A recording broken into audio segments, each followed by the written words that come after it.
strengthening has by far the most research for running injury prevention and performance, adding a little bit of strength. And the good news is you don't have to add very much of it. If you do it intensely enough and specifically enough, you can do very little of it. A lot of the top runners in the world right now, Meg Kefleski, who is an Olympian runner, 209 I think his PB is, Allison Felix, the multiple gold medalists in the Olympics, they only train strength 1 time per week.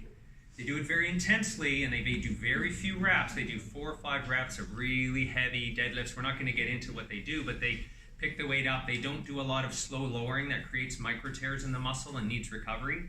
They just do one phase where they lift it up and they do very little, and they do 1 or 2 sets, and then they do some jumping activities to help translate that strength into bouncy, plyometric, dynamic speed that translates into running, right? You take the slow strength, you got a little bit of fast dynamic movement, and that translates it into running. And it's very important for injury prevention.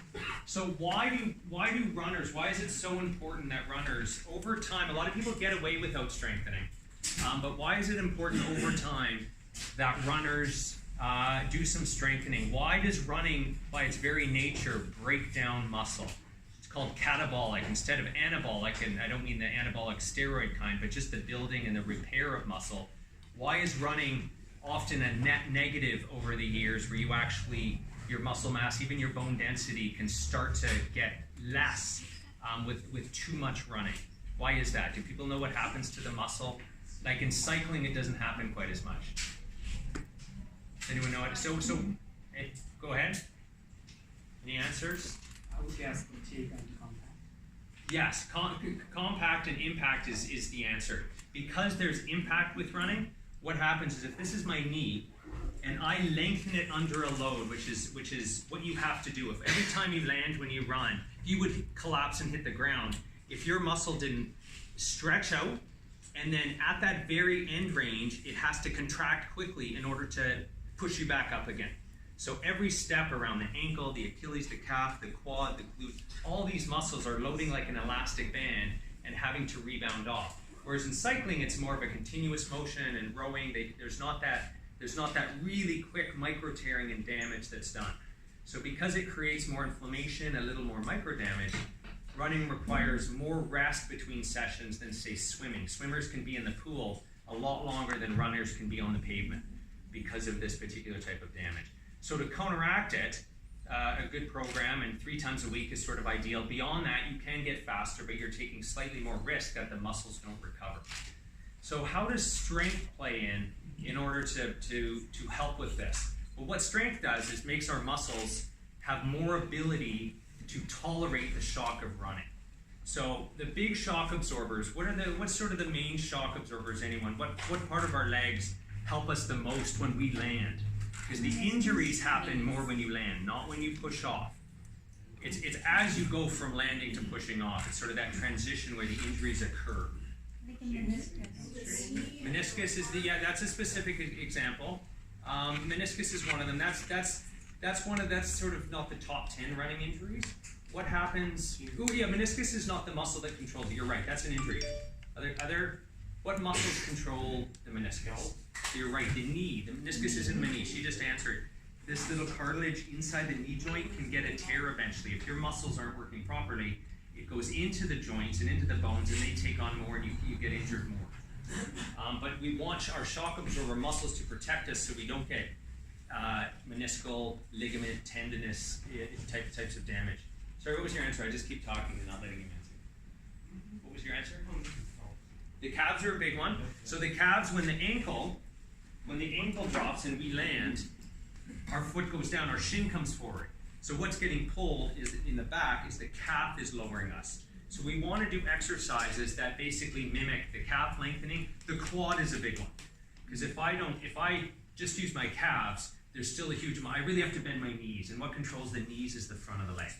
And the torso sometimes comes forward a little bit. That's actually a shock absorber in the glutes. So we want to work all these muscles specifically to shock absorb.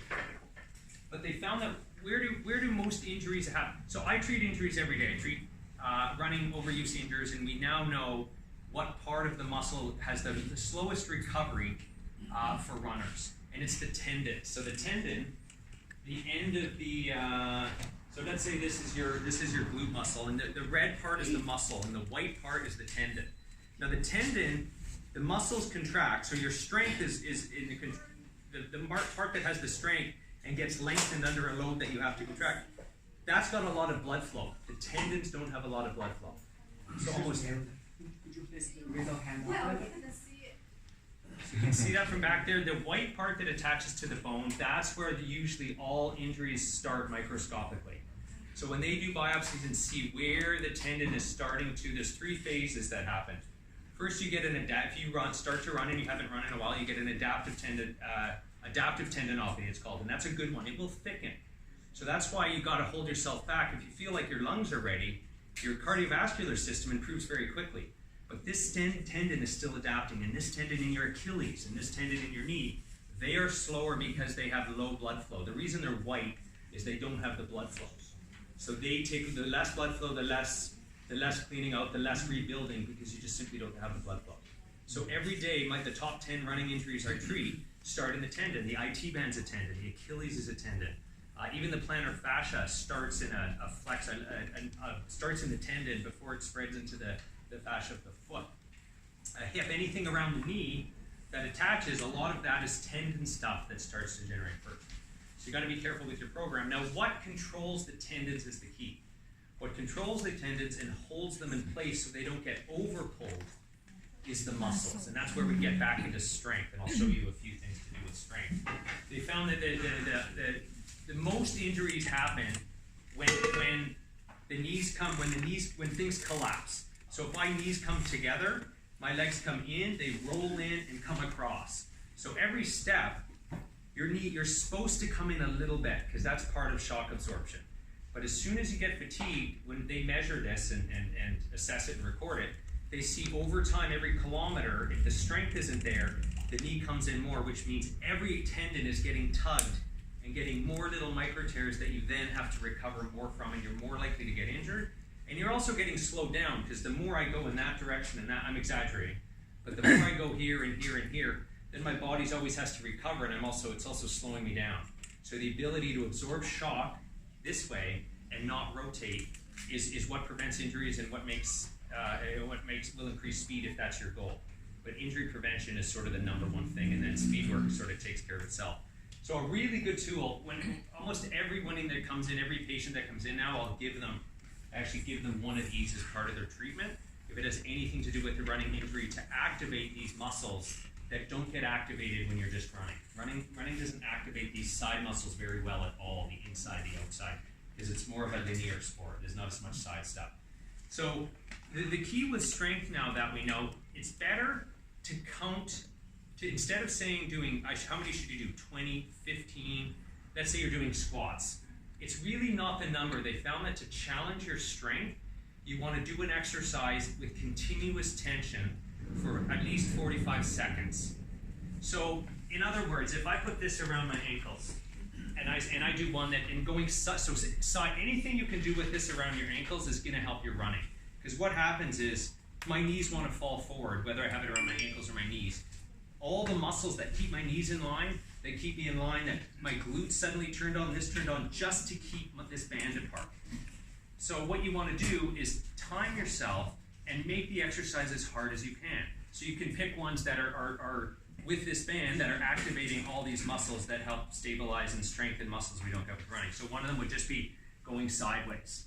Now you see how I don't rest in between. My legs are starting to burn and I'm not giving them a rest. And I'm better off doing continuous tension. If it's too easy, I get lower, or I start, I'm not trying to scare you.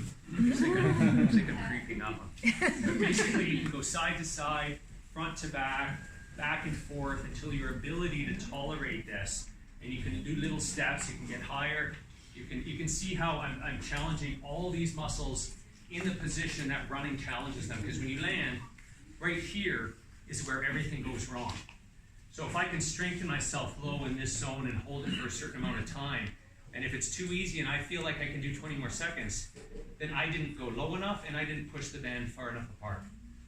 So that's a really good one for this, all the muscles on the lateral side. It helps prevent ankle sprains, anything that activates these side muscles. And the other one, you just bring it up around your knees. And this becomes a really good one for rotation because the knee is in front of the hips. All the rotational muscles and even in the obliques a little bit in the core get activated. So I'll do the same kind of thing, squats, but make them hard, keep them really wide. And then if this becomes too easy, you can add dynamic stuff and you can jump and down. But when I went up in the air, the band was trying to smash my knees together, and so I had to keep the muscles on the whole time in order to do that. So I'm landing with a force going this way, which is sort of equivalent to running 1,000 steps, but I'm activating the muscles in a more active way so that they're there for the end of the run when I need them later on. So anything around the knees or the hips and variation is really good.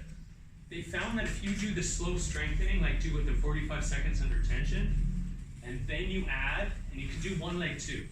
One leg's really important. Often one leg you can, same kind of thing. You just go up and down, the balance is off. You can go up and down with one.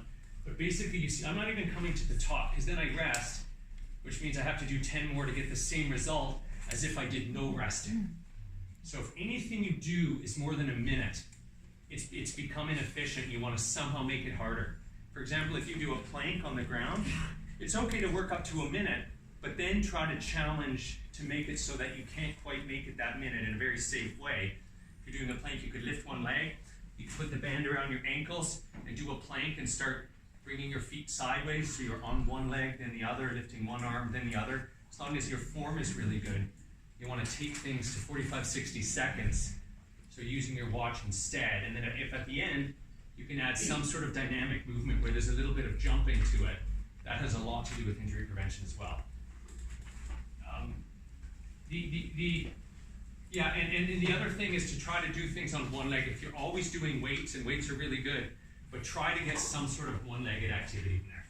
If you're doing lunges, you can put your foot up on something and come up and down. You can add weights if you want. But if you use this band for 5 minutes twice a week, you do it to where you're fatigued and sweating like myself, you can get a huge amount of strength training. And then if you want to go to the gym and add heavier stuff for bone density and things over time that you want to maintain, once a week has been shown to be plenty for runners. If you're looking for, you're not going to pack on muscle. These top marathoners, their goal is to be able to deadlift. Some of these women can deadlift 3 times their body weight. A hex bar deadlift, which is you just grab from the sides and lift it up. And they're doing it only once a week. They're doing very few reps, like I said, 4 or 5. And they can get their deadlifts up to 3 times their body weight on once a week.